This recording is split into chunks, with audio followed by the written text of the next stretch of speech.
Hey guys, welcome to another blog. তো বন্ধুরা, তোমরা যেমন আগের পার্টে দেখেছিলে আমরা লাচুংয়ে ছিলাম। তো তারপর আমাদের গাড়ি চলে এসেছিল আমাদের পিক আপ করার জন্য। তো তারপর আমরা বেরিয়ে গিয়েছিলাম 0 পয়েন্টের উদ্দেশ্যে।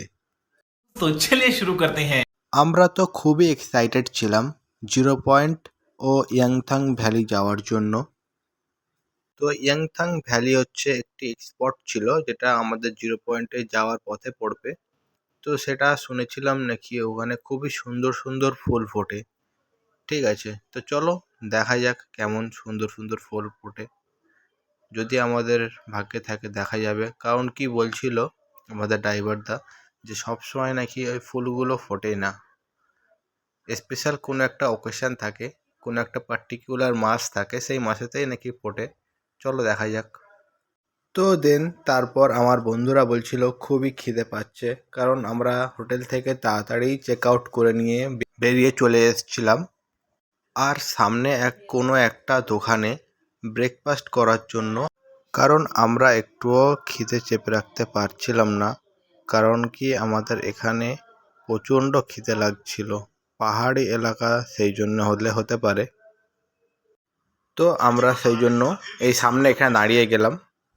আর তোমরা দেখো বন্ধুরা, কি অপরূপ সুন্দর এই জায়গাটা। हाय हाय इतना सुकून। তো চারিদিকটা উঁচু উঁচু পাহাড়ে ঘেরা ছিল, খুবই সুন্দর লাগছিল চারিদিকটা। আমরা তো খুবই ভালো লাগছিল। তারপরে আমরা ফটোশ্যুট করতে গিয়েছিলাম। ঠিক আছে, তো দেখো আমি ফটো শ্যুট করছিলাম তখন, খুবই ভালো লাগছিল। সবাই ফটো ভিডিও শ্যুট করছিল তখন। তো আমার বন্ধু এখন বলছে যে চলো একটা গ্রুপ সেলফি নেওয়া হোক। তো আমরা এখন দাঁড়িয়ে দাঁড়িয়ে গ্রুপের ফটো তুলছিলাম। তো আমরা বেরিয়ে গেলাম এখান থেকে। তো সামনে যাচ্ছিলাম একা বাঁকা রাস্তা দিয়ে, যেতে যেতে খোলা আকাশের নিচে আর চারিদিকে পাহাড়ে ঘেরা রাস্তা, খুবই ভালো লাগছিল আমাদের যেতে।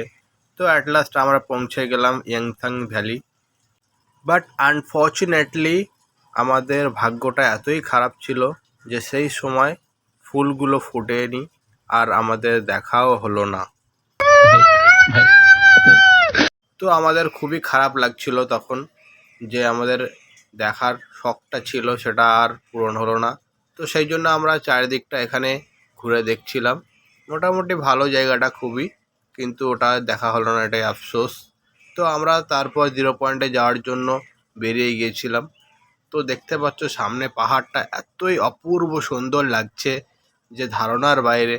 তা আমাদের নিজের চোখকে বিশ্বাস করতেই পারছিলাম না, আমরা নিজের চোখে এত সুন্দর পাহাড় দেখতে পাচ্ছি।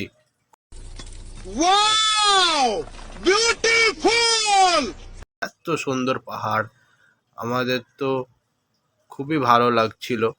তো তোমাদের কেমন লাগছে বন্ধুরা বলো। তো আমরা আস্তে আস্তে সামনের দিকে এগিয়ে যাচ্ছিলাম। যত এগিয়ে যাচ্ছিলাম তত ঠান্ডাও বাড়ছিল, খুবই ঠান্ডা লাগছিল তখন। তো আমরা 2 ঘন্টা অতিক্রম করে চলে যাচ্ছিলাম। আমাদের এক্সাইটমেন্ট এতই হাই লেভেলে উঠে গিয়েছিল যে আমরা আর কন্ট্রোল করে থাকতে পারছিলাম না যে কতক্ষণে পৌঁছাবো 0 পয়েন্টে। তো আমরা উপরের দিকে উঠতেই থাকছিলাম। কত উপরে উঠবো আমরা নিজেরাই জানি না যে কতটা উপরে যেতে হবে। আর তো ফাইনালি আমরা অনেকটাই উপরে চলে এসেছি। এবার তোমরা দেখতে পাচ্ছ কাছাকাছি চলে এসেছি। আর সামনের পাহাড়টা খুবই সুন্দর লাগছিল, দেখো তোমরা, খুবই ভালো লাগছিল আমাদের সেই টাইমে দেখে। তো খুবই আনন্দ পাচ্ছিলাম আমরা, চারিদিকটা এতই ভালো লাগছিল যে কল্পনা করা যাচ্ছিল না। তো তোমাদের একটা ইনফরমেশন দিয়ে রাখি বন্ধুরা, যদি তোমরা যেতে চাও প্যাকেজে তো খুবই সাবধান, কারণ প্যাকেজে যেতে গেলে এখন খুবই স্ক্যাম চলছে চারিদিকে। কারণ সেই স্ক্যামের শিকার আমরাও হয়েছি। স্ক্যামটা হচ্ছে ওরা এমনভাবেই করবে, তোমাদেরকে একটা প্যাকেজের রেট বলে দেবে যে এত টাকা পার হেড লাগবে, কিন্তু তার মধ্যে অনেক কিছু মিসিং থাকবে। কারণ আমাদের বলেছিল প্যাকেজের টাইমে যে প্যাকেজের টাকা ছাড়া তারপরে আর কোনো কিছুই তোমাদের দিতে লাগবে না।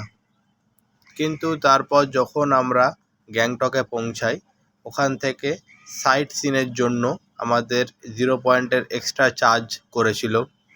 হোটেলও খুব একটা ভালো ছিল না, আর খাওয়া তো একদমই জঘন্য ছিল। ঠিক আছে, তো খাওয়া তো কথা বাদই দাও, আমাদের নিজেই যেচে যেচে বলতে হচ্ছিল যে আমাদের খাবার দাও, খাবার দাও। ওরা একবারও লাঞ্চ টাইম হোক, ডিনার টাইম হোক, ওরা কোনো দিন এসে আমাদের দিয়ে যায়নি। ঠিক আছে, তো আমার মতে বলে তোমাদের যদি যাও প্যাকেজ ছাড়াই যাওয়া ভালো। উইদাউট প্যাকেজে গেলেই তোমরা জিনিসের দাম দর করে নিতে পারবে, সাইট সিন হোক কিংবা খাওয়া হোক আর হোটেলই হোক। আর আমাদের প্যাকেজও প্রচণ্ড হাই রেট নিয়েছিল। ঠিক আছে, তো সেই জন্যই বলছি উইদাউট প্যাকেজে গেলে তোমরা অনেক দাম দর করে নিতে পারবে প্রত্যেকটা জিনিসের।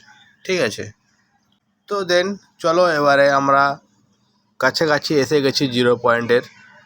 পাহাড় যেন আকাশের বুকে মাথা উঁচু করে দাঁড়িয়ে আছে, আর তার সাদা বরফ গায়ে মেঘেরা যেন দেখো আলতু করে ঘুরে ভেসে বেড়াচ্ছে। খুবই অপরূপ সুন্দর লাগছে, এতটাই সুন্দর লাগছে কি বলবো তোমাদের।